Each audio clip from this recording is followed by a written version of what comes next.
What does it really take to break free from years and years of terror? It's not always some big dramatic moment. Sometimes it's something as small, as simple as a single drop of blood. So today, we're going to break down the anatomy of escape right from the opening pages of Stephen King's Rose Matter. Yeah, that's not an invitation, is it? It's a threat. This one chilling phrase from her husband, Norman, it just perfectly sets the stage for the life our protagonist Rose has been living. This is her ordinary world, a place where getting up close means violence is coming. So to really get why her escape is such a monumental act, we have to understand the prison she's been in. For 14 years, Rose has been married to Norman, and he's a cop. He wears the uniform, but at home, he enforces his own set of brutal, terrifying laws. The book just drops you right into this absolutely harrowing scene. She was just reading a book, that's it, and for that, he beats her so badly that she has a miscarriage. It's an unbelievably brutal way to show you exactly what the stakes are for her. And Norman's response to losing their child? That's what he says, just like that. Like she dropped an ice cream cone on the sidewalk. It shows this deep, chilling cruelty that's way beyond just having a bad temper. 14 years. For 14 years, Rose has been living in what the author describes as a terrible stupor. And this isn't just about being sad or depressed. It's like a part of her mind just switched off to survive.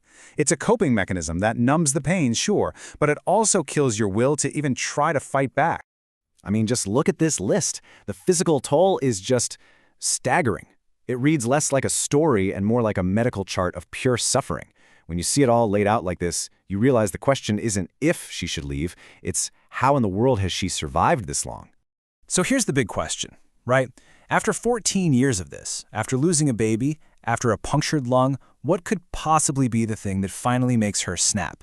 You'd think it would have to be something huge, something even more dramatic. But it wasn't. Not at all. It was this, a single, tiny, ugly drop of her own blood on the bedsheet. It was from a nosebleed he'd given her the night before. Just a casual punch. And that little stain, that's what finally shatters the stupor she's been in for 14 years. And for the first time maybe ever, she says the truth out loud, just to herself. He will eventually kill me. But then, an even more terrifying thought hits her right after. What if he doesn't? What if this just goes on and on and on? And this is where this incredible internal battle kicks off. You've got one voice, this Ms. Practical Reasonable, which is really the voice of her conditioning, her fear, listing all the reasons she should stay.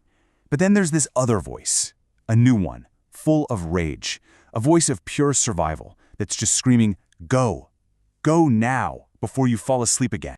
All right, so she's made the decision in her head. But let's be real, thinking about leaving and actually walking out that door, they are two completely different things. Let's see how she takes that first terrifying step. So she gets to the front door, she's so close, and then she stops. And in this one moment, she does the most defiant thing she's done in years. It's not just leaving, it's stealing his ATM card.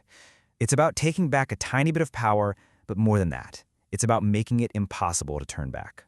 See, here's the thing. She knows the punishment for running away would be a beating, but the punishment for stealing his money? Oh, that would be so much worse. Maybe even fatal, and weirdly, that knowledge is exactly what gives her the courage to keep going. She's just burned the bridge behind her. There's no way back now. So she's finally out. She's barely made it down the street, and then she sees it.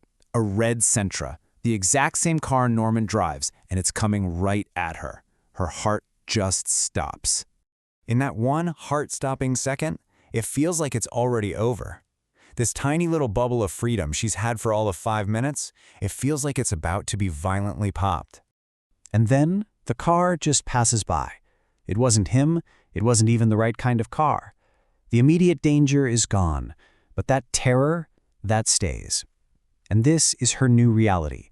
The prison isn't the house anymore, it's her own mind. Norman's shadow is everywhere. Every red car is a potential threat. So now she's a fugitive in her own life. She's stepping into a world she really hasn't been a part of for more than a decade. And her survival, it now depends completely on the kindness or the cruelty of total strangers. This timeline really shows you the frantic pace of her escape. I mean, she walks until her feet are raw. She uses that stolen money to finally get out of town, And then she gets on a bus headed somewhere, anywhere, literally into the total unknown. And then she gets to the bus terminal.